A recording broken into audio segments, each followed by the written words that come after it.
Hello friends, welcome. आज की अपनी इस वीडियो में हम डिस्कस करेंगे complete syllabus of public administration, जो कि UPSC civil services mains exam में one of the best option subject माना जाता है। अगर हम पब्लिक एडमिनिस्ट्रेशन के सिलेबस की बात करें तो ये मेजरली दो स्ट्रीम्स में डिवाइडेड है। First administration theory and second Indian administration. इन दोनों स्ट्रीम्स में डिटेल सिलेबस को हम आने वाली स्लाइड्स में डिस्कस करेंगे।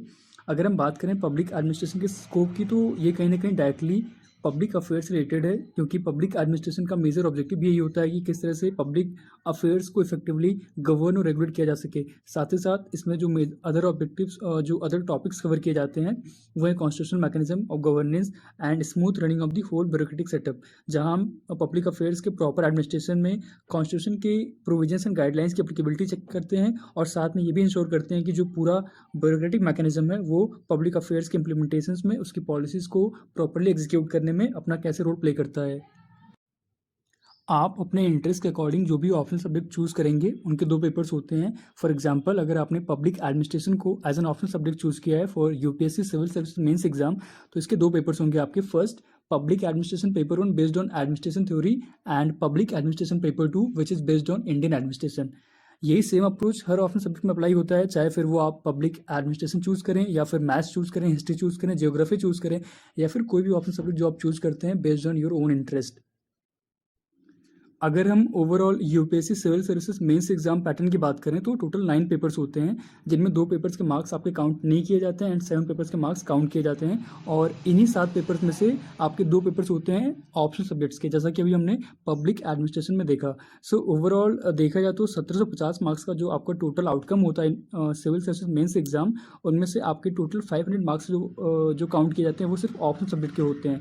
इसलिए यूपीएससी सिविल सर्विस एग्जाम में ऑप्शनल सब्जेक्ट चूज़ करना काफ़ी इंपॉर्टेंट रोल प्ले करता है। सो अब हम आगे वाली स्लाइड्स में पब्लिक एडमिनिस्ट्रेशन जो हमने चूज़ किया आज अपनी वीडियो में, उसके दोनों पेपर्स के जो पेपर 1 और पेपर 2 है उनके जो डिटेल टॉपिक वाइज जो सिलेबस है उसका हम एनालिसिस करेंगे आने वाली स्लाइड्स में। अब हम डिस्कस करते हैं पब्लिक एडमिनिस्ट्रेशन पेपर 1, जो कि एडमिनिस्ट्रेशन थ्योरी पर बेस्ड है। यहाँ पर हम देखें क्या क्या सब टॉपिक्स कवर किए जाते हैं। फर्स्टली आता है इंट्रोडक्शन, जहाँ पे हम meaning, scope and significance of public administration देखते हैं। साथ साथ में न्यू पब्लिक एडमिनिस्ट्रेशन क्या होता है, गुड गवर्नेंस क्या होती है, न्यू पब्लिक मैनेजमेंट क्या होता है, लिबराइजेशन एंड प्राइवेटाइजेशन की क्या क्या चैलेंजेस हैं, ये सब कुछ हम इसमें पढ़ते हैं। नेक्स्ट आता है एडमिनिस्ट्रेटिव थॉट्स, जहाँ पे scientific management and scientific management movement की बात की जाती है। क्लासिकल थ्योरीज पढ़ते हैं।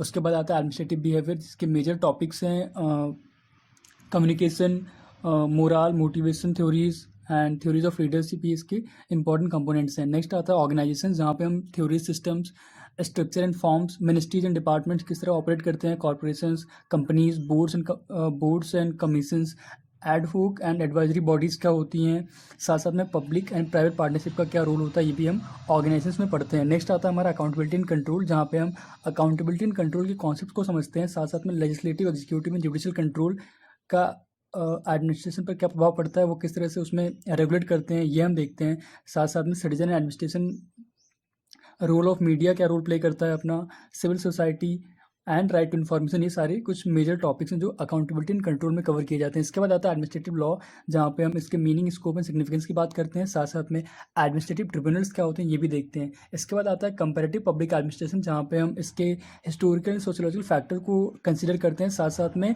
डिफरेंट कंट्रीज़ में एडमिनिस्ट्रेशन एंड पॉलिटिक्स का क्या क्या किस तरह इफेक्चुएट करते हैं, वो ये भी हम देखते हैं। नेक्स्ट आता है हमारा डेवलपमेंट डायनामिक्स, जहाँ पे हम इसके कॉन्सेप्ट को समझते हैं। साथ साथ में डेवलपमेंट एडमिनिस्ट्रेशन का जो प्रोफाइल है वो किस तरह से चेंज हो रहा है, वो भी हम देखते हैं। ब्यूरोक्रेसी डेवलपमेंट में क्या रोल है, में क्या इंटर रिलेशनशिप है, ये भी हम देखते हैं।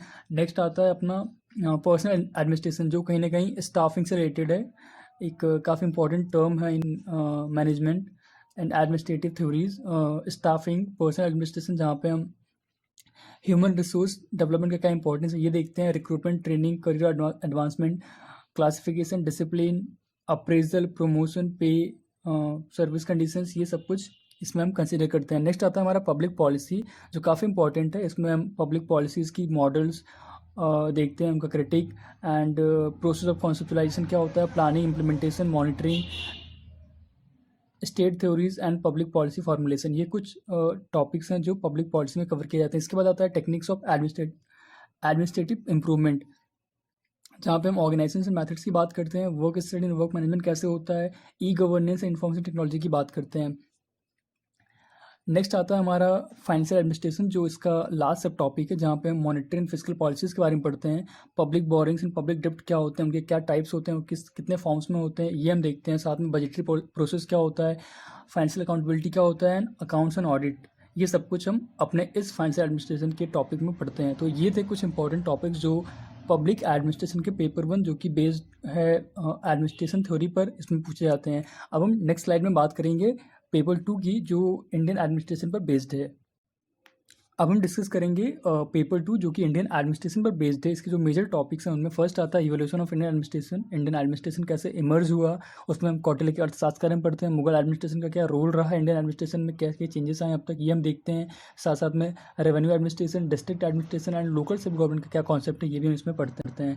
नेक्स्ट आता है philosophical and constitution framework of government, जहाँ पे हम constitution, public culture, political culture, bureaucracy and democracy, bureaucracy and development, इनके बारे में पढ़ते हैं। नेक्स्ट आता है अपना पब्लिक सेक्टर अंडरटेकिंग्स, जहाँ पे इंडिया का जो मॉडर्न इंडिया में जो पब्लिक सेक्टर्स में क्या क्या रिफॉर्म हुए हैं, पब्लिक सेक्टर अंडरटेकिंग्स के क्या क्या फॉर्म्स होते हैं, क्या क्या ऑटोनॉमी की प्रॉब्लम्स होती हैं, accountability and control and liberalisation and privatisation का क्या इंपैक्ट पड़ा, ये हम इसमें देखते हैं। नेक्स्ट आता है यूनियन गवर्नमेंट एंड एडमिनिस्ट्रेशन, जहाँ पे हम हमारी सेंट्रल गवर्नमेंट जितने भी एग्जीक्यूटिव्स होते हैं उनके बारे में डीप में पढ़ते हैं, जहाँ पे एग्जीक्यूटिव्स आगे पार्लियामेंट, जुडिशियल स्ट्रक्चर क्या क्या है, एंड यहाँ पे कैबिनेट सेक्रेटरीट, प्राइम मिनिस्टर की office, central secretariat, ministries and departments, missions, इन सब के बारे में हम पढ़ते हैं। नेक्स्ट आता है प्लान्स एंड प्रायोरिटीज़, जहाँ पे जो प्लानिंग मशीनरी है वो कैसे रोल अपना प्ले करती है इन दी वेलफेयर ऑफ द कंट्री। साथ साथ में planning commission, national development council, ये सब कुछ हम इसमें देखते हैं प्लान्स एंड प्रायोरिटीज़ में। नेक्स्ट आता है स्टेट गवर्नमेंट एंड एडमिनिस्ट्रेशन, जिस तरह से हमने यूनियन गवर्नमेंट एंड एडमिनिस्ट्रेशन में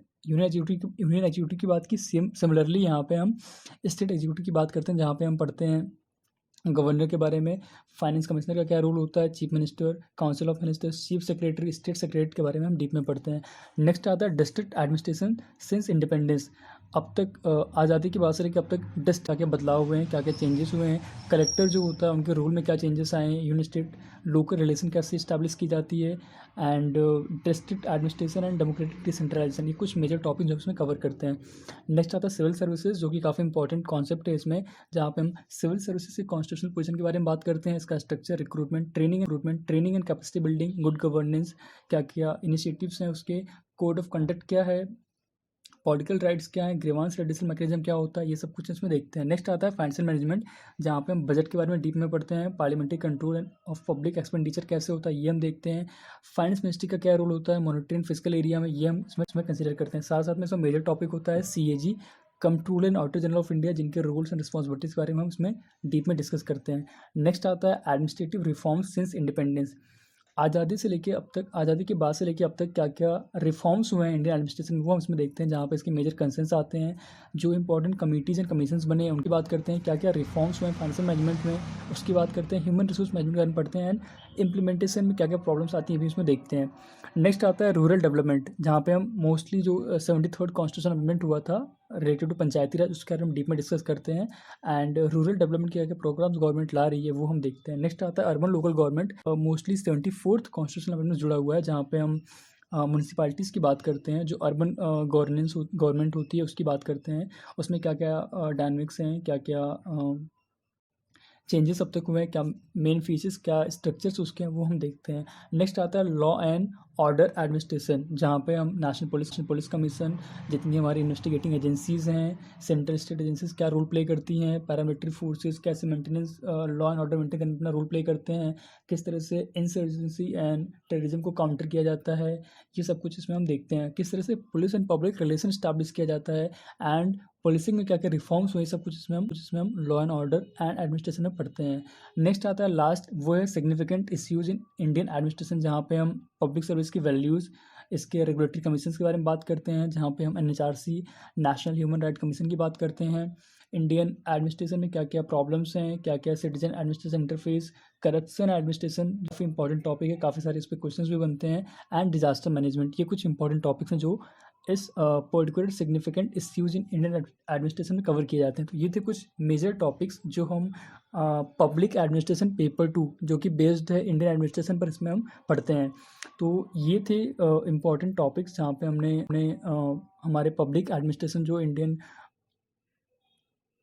UPSC civil services mains exam में एक इंपॉर्टेंट ऑप्शन सब्जेक्ट होता है, उसके दो papers, paper 1 based on administration theory and paper 2 based on Indian administration. इसमें जो मेजर टॉपिक्स थे वो हमने कवर किए। अगर इनसे रिलेटेड कोई आपका डाउट है, कोई क्वेरीज है, कोई क्वेश्चन, तो आप फीडबैक अपना करते हैं। And thank you so much for watching this video. Have a great day ahead.